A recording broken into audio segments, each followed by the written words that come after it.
আমি আসছিলাম যখন, আসার সময় আমার কাছে হঠাৎ করে মনে হলো, যখন আমি যে স্টাফ রোডটা থেকে, স্টাফ রোডই তো আমরা যেখানে যেতাম, স্টাফ রোড থেকে ডান দিকে টার্ন নিলাম, সিএমএইচ এর কাছাকাছি যখন আসলাম, তখন আমার কাছে মনে হলো আমি প্রায় 45-46 বছর পেছনে চলে গিয়েছি। আমার সাথে গাড়িতে যারা ছিল, আমি ওদেরকে গল্পটা বলছিলাম যে, যেমন সিএমএইচটা আমি যখন, তখন এটা আমি কথা বলছি আপনাদেরকে 75-76 সালের দিকের কথা, 77 সালের দিকের কথা। সিএমএইচ এর গেটটা অনেক বড়, এখন এন্ট্রিটা অনেক বড়, তখন এত বড় ছিল না, বেশ ছিমছাম ছিল। তা আমি জিজ্ঞেস করছিলাম, আমার সাথে এটিসি আছে, আমি সোহানোকে আমি জিজ্ঞেস করছিলাম যে আচ্ছা, সিএমএইচ এ ঢোকার পরে এটা 74-75 সালের দিকের ঘটনা, তখন ওখানে যে সব টেস্টগুলো করে, যে কি বলে ওটাকে, এফআইপি স্যার, প্যাথোলজি।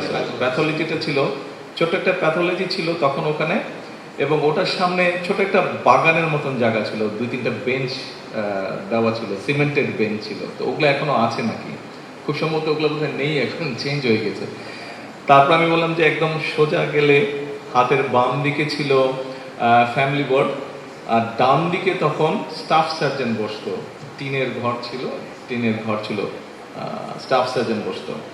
তো আমার জ্বর টর হলে আমি তখন নিজেই গাড়ি ডাকতাম, গাড়ি আসলে আমি নিজে একাকে চলে যেতাম স্টাফ সার্জন দেখে। খুব সময় স্টাফ সার্জন হিসেবে ছিলেন মেজর আনোয়ার নামে এক ভদ্রলোক ছিলেন স্টাফ সার্জন।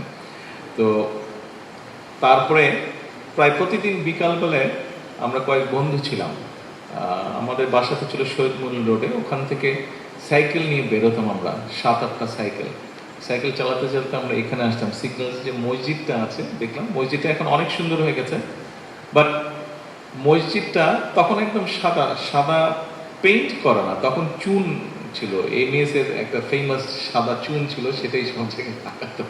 এখন করে কিনা আমি বলতে পারবো না।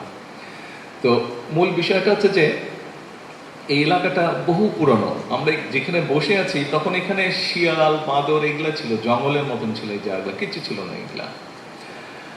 আপনারা অনেক সুন্দর একটা জায়গা দেখছেন এখন, এগুলা জায়গা তখন কিছুই ছিল না, রাস্তাটা অনেক সরু ছিল, রাস্তাটা এত বড়ও ছিল না। তো মূল বিষয়টা হচ্ছে, আমার কাছে মনে হচ্ছে আমি এমন একটা জায়গায় এসেছি যেই জায়গার সাথে আমার জীবনের বিরাট একটা অংশ জড়িয়ে আছে। আমার ভালো মন্দ, কষ্ট, ব্যথা, সুখ, দুঃখের একটা বিশাল একটা স্মৃতি এই পুরো জায়গাটার সাথে জড়িয়ে আছে। এনিওয়ে, আজকে ঈদের দিন, আজকে আনন্দের দিন। আপনাদের সাথে আমি এই জন্য শেয়ার করলাম যে দেশের এই জায়গাটায় যখন আসি, যে কথাটা মাত্র বললাম, আসলে একটা ডিফারেন্ট ফিলিং হয়, কারণ ছোটবেলা থেকে এখানে বড় হয়েছি। যখন থেকে সৈনিকদের ব্যারাকগুলা ছিল, ব্যারাকগুলার মধ্যে ঘুরতাম, কথা বলতাম সৈনিকদের সাথে, তো একটা ডিফারেন্ট এক ধরনের অনুভূতি থাকে, একটা মনে হয় যে অনেক নিজের জায়গা, পুরনো জায়গা। সেজন্যই আপনাদের সাথে কথাগুলো শেয়ার করলাম আজকের দিনে। সৈনিকবৃন্দ এবং অফিসার্সবৃন্দ, আপনারা দেশের প্রয়োজনে অনেকেই হয়তো আজকে ছুটিতে যেতে পারেননি। স্বাভাবিকভাবেই ঈদের এরকম সময় মানুষ পরিবারের সাথেই থাকতে চায়। আপনারা যেই স্যাক্রিফাইসটা করেছেন তার জন্য আমি আমার পক্ষ থেকে আপনাদের কাছে আন্তরিকভাবে ধন্যবাদ জানাতে চাইছি। দেশ এবং জাতি আপনাদের যে আত্মত্যাগটা, এই আত্মত্যাগটাকে অবশ্যই কৃতজ্ঞতার সঙ্গে স্মরণ করবে।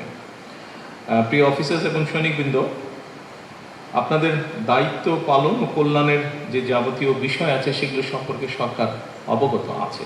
এই বিষয়গুলো আমরা দেখেছি এই ভিডিওটাতে, যে আপনাদের যে সাফল্যের মাইল ফলক যেমন আছে, আমরা দেখেছি যে একটি দুর্ভাগ্যজনক ঘটনা ঘটেছিল দুটি পত্রিকা অফিসে, কিভাবে আগুন ধরানো হয়েছিল, সেখানে আপনারা কিভাবে সেখান থেকে প্রায় 18 জন সাংবাদিককে আপনারা উদ্ধার করেছেন। এটি অবশ্যই প্রশংসার দাবিদার। দেশের প্রয়োজনে, দেশের মানুষের প্রয়োজনে সৈনিকরা জীবন দেয়, এবং আমরা যারা আছি আমাদের দায়িত্ব হচ্ছে সেই জীবনের, সেই আত্মত্যাগকে মূল্যায়ন করা, এবং সেই মূল্যায়নের প্রথম যেই শর্তটি, সেই শর্তটি হচ্ছে আমরা সবাই যখন নিজের দেশ সম্পর্কে চিন্তা করি, আমরা সবাই নিজের দেশটাকে একটা ভালোভাবে দেখতে চাই, আমরা সুন্দর একটি দেখতে চাই। কেমন সুন্দর? সেটি হচ্ছে যে আমরা সবাই কম বেশি চাই, আমরা যে সমাজের যে স্তরেরই মানুষ হই না কেন, আমরা চাই আমাদের সন্তানেরা সুন্দরভাবে লেখাপড়া করার সুযোগ পায়।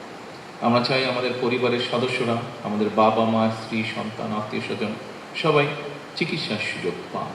আমরা চাই আমাদের পরিবার পরিজন, আপনারা যেহেতু চাকরি করছেন, দেশের প্রয়োজনে আপনাদেরকে পরিবার থেকে দূরে থাকতে হচ্ছে, সে কারণে নিশ্চয়ই আপনারা যে কোনো সাধারণ মানুষের মতন চাইবেন যে পরিবার যখন কোথাও বের হচ্ছে সে যাতে নিরাপদ থাকে, সে যেই হোক, পরিবারের যে কোনো সদস্য। আমরা চেষ্টা করছি, আপনি একজন সৈনিক সহ দেশের যে কোনো সাধারণ মানুষ, যেভাবে আমরা দেশকে আমাদের কল্পনায় দেখি, সরকার চেষ্টা করছে পর্যায়ক্রমিকভাবে ধীরে ধীরে সেই দেশটাকে সেইভাবে গড়ে তোলার জন্য। আমি বাংলাদেশে বহু বছর থাকতে পারিনি। কেন থাকতে পারিনি আমি সে বিষয়ে যাচ্ছি না, এবং সেই সময় ভালো মন্দ কি হয়েছে দেশে কম বেশি আপনাদের ধারণা আছে। আমরা দেশটিকে আরো বেটার জায়গায় নিতে চাইছি। প্রিয় সৈনিক এবং অফিসার বৃন্দ, আমাদের সবারই নির্দিষ্ট কর্তব্য আছে, এবং এই নির্দিষ্ট কর্তব্য যদি আমরা যার যার অবস্থান থেকে সঠিকভাবে পালন করতে সক্ষম হই, সঠিকভাবে পালন করি, অবশ্যই ইনশাআল্লাহ আমরা আমাদের যে কাঙ্ক্ষিত দেশ, সেই দেশটিকে আমরা ধীরে ধীরে গড়ে তুলতে সক্ষম হব। আজকে এই ঈদের দিনে আসুন আল্লাহর কাছে আমরা প্রার্থনা করি, আল্লাহর কাছে আমরা রহমত চাই। আল্লাহ যাতে আমাদের সকলকে আমাদের উপরে যে দায়িত্ব আছে সেই দায়িত্ব উনি পালন করার তৌফিক আমাদেরকে দেন, এবং একসাথে আমাদের এই দায়িত্ব পালনের মধ্যে দিয়ে আমরা যাতে আমাদের পরিবার, আমরা যাতে আমাদের স্বজন, আমরা যাতে সমগ্রভাবে সমগ্র সারা দেশের মানুষকে নিরাপদ রাখতে পারি, এবং আমরা আমাদের সেই প্রত্যাশিত বাংলাদেশকে ধীরে ধীরে গড়ে তুলতে পারি। আজকে এই ঈদের দিনে আল্লাহর কাছে এটাই হোক আমাদের চাওয়া। প্রিয় সৈনিকবৃন্দ, অফিসারবৃন্দ, আপনাদের সকলকে আবার ঈদের শুভেচ্ছা জানিয়ে আমার বক্তব্য শেষ করছি। আল্লাহ হাফেজ। বাংলাদেশ জিন্দাবাদ।